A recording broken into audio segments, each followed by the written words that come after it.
When you work for others, you are at their mercy. They own your work. They own you. Your creative spirit is squashed.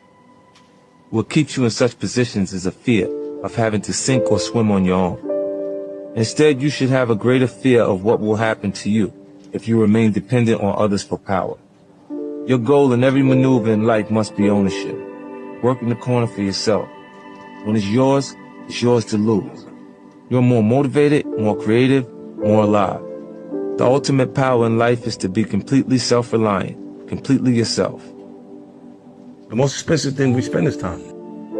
Because we can't get it back. Before I had money, when I'm poor, when I'm in the middle, when I'm rich, regardless, I've been on each one of those portions of the journey. Right. I had fun. When we didn't have no money, we had fun. It was fun. It shifted. It's either when you get hurt that bad, either your fear consumes you or you become a bit insensitive. And you start to approach the problem instead of run from it. You know, my grandfather told me, you don't get as far as the motherfucker you talk to for no reason. You'll be successful as the motherfucker that you talk to for no reason. What I mean is, if you spending your day talking to a nigga that ain't got nothing going on, what the kind of information can he offer you? Can he help you learn something? Can he teach you something in the conversation?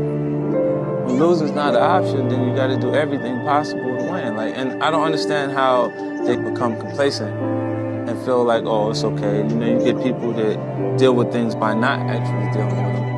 You ever seen a rich nigga want to start the fight? A nigga doing well off, don't start the fight.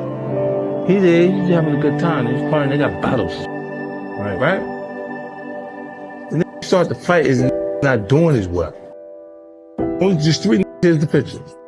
You got rich niggas, you got tough niggas, and niggas that easily become collateral damage. Do you want to feel like you're afraid all the time? Or do you start to become the aggressor? And you start saying, you know what? You ain't gotta find me because I'm looking for you. And then it changes everything.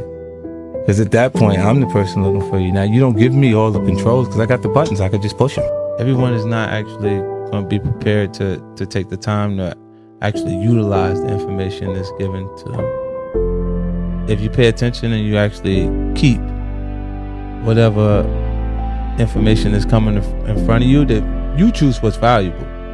But the things that you do hear that are valuable, if you make it your business to keep it, even if you have to write it down, so you have to say it to yourself or whatever, and you just keep, the person says something and you go, what did you just say? Almost like put it on my phone and hold on to it until it becomes a part of you in the way you actually would express yourself at different points. And then you develop a more advanced presentation, and I got that from Robert. They don't care about me. Is it okay for me not to care about people that don't care about me? It would be entertaining for them to see me in crisis. Why would you care about a person who would like to see you under the worst circumstances you could be in? I had to convince myself that I'm gonna make it, you know, regardless of how people felt at that time. And what it does is it makes you feel like, well, it made me feel like there's gonna be points that people are gonna mistake my confidence for arrogance.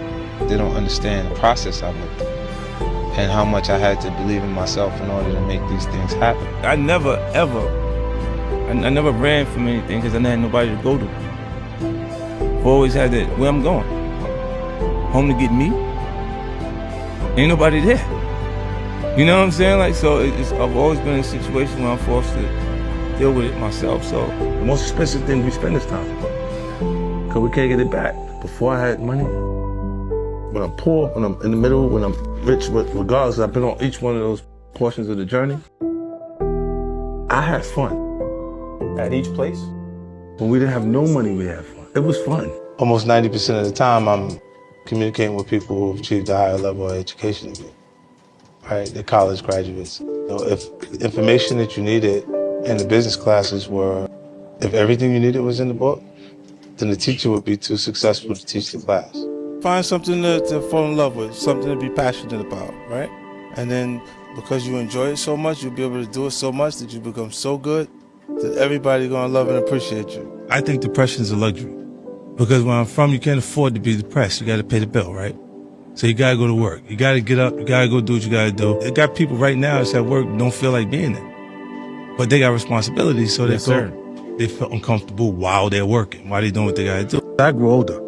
The one thing that becomes clearer to me each and every day is that I don't owe anyone a thing, and neither do you. I've seen a lot of people pollute their potential after sipping from the well of entitlement. This is certainly true of many of the people I've been associated with over the years, even my own son. What they need to understand is that you should never feel like the world owes you anything. It doesn't. You must accept that it's all on you. That might seem like a very cynical way to view the world, but I would argue that it's actually liberating. You can only feel betrayal when you feel like you're owed something from someone. You can only feel resentment when you had expectations for assistance. When you accept that it's all on you, only then can you finally be free to focus 100% on being the best version of yourself. Either I'm going to get rich or I'm going to die in the process. I'm going to do what I want to do. And then if I die in the process, I was doing what I wanted to do. Get rich or die trying. I don't try to patch relationships. Right? You know what I'm saying? Like, because when they fall apart and you have no idea, like, what was the motivation, it says that you don't have to be involved for it to fall apart again. I think the things you go through make you who you are. So I don't regret those things. I don't regret them because I don't think I'd be who I am today if I wasn't exposed to those situations.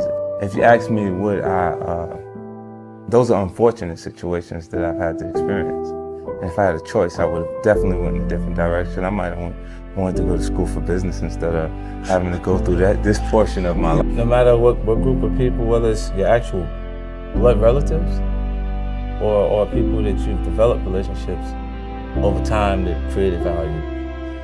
There's points where some of them develop a sense of entitlement, and it can't be met. They get blinded by what you've done and they're consistently saying, look what you have, versus acknowledging what you've already done. I come from hustling, like that's what it was about. There was no financial motivation connected to it. It wasn't involved. Like, now the things that they're doing is a little different. Like the little homies tell you, well, you ain't got no bodies. I think the only thing that separates people is passion. And having the ability to focus on something, or to work on it, will allow you to work hard enough to be good enough at it. That's the Kobe Bryant run. He outworked those people. A lot of people in the league perform according to their paycheck. They ain't getting that money, let them do it. And that's what separates him and makes him special to us in a different way, even after he's gone. Never happens on your time, like when you think you're ready, like it's supposed to happen. It always happens when it's supposed to happen. Because the period that you feel ready and people are not acknowledging the material the way you feel like they should because it's good, is the time that you actually develop skin thick enough to survive when it does work. If you're spending your day talking to a nigga that ain't got nothing going on, what the kind of information can he offer you? Can he help you learn something? Can he teach you something in the conversation? I wanted to bring everybody with me. So not be someone new, be a better version of what I already was, but like you want to do the same things. They want to shoot dice, we'll have the same argument. They want to do the same thing that we did that. You know what I mean? It's just circumstances, it puts you back under the same circumstances when you already moved to a different level. Like, I don't mind losing. I just like to lose at my expense. Let it be my fault. If I'm losing based on someone else's decision to do it, I'm furious about it. I was afraid and I was uncomfortable with being afraid. It's either when you get hurt that bad, either your fear consumes you or you'll become a bit insensitive and you'll start to approach the problem instead of run from it. I try not to surround myself with people that I have to be defensive around. You know, and that is a defense mechanism. Like, anger is a more comfortable feeling to deal with than having your feelings be hurt, or a person did something, you being disappointed in the decision to do certain things. Like, you know, like some of these guys, they're gonna roll with anybody that will embrace them. Anybody that'll just be in every circle, period. And I'm like, I'm not really comfortable with that. Like, imagine if you say, yo, my man is over here, Charlamagne over here at the West End, I'm gonna go pull up on him. And you go over there and then you run right into somebody who got a problem with you. And you all off balance because you was just going, you went prepared to see Charlamagne, not prepared to run into these people. And then you have problems. That's why I don't usually communicate or associate. If a person's on the gate, I kind of put them on the other side. So I don't leave myself vulnerable to that. You know, I had to convince myself that I'm gonna make it. You know, regardless of how people felt at that time. And what it does is it makes you feel like, well, it made me feel like there's going to be points that people are going to mistake my confidence for arrogance, because I've had to, they don't understand the process I went through and how much I had to believe in myself in order to make these things happen. I feel like you can will yourself into a good space.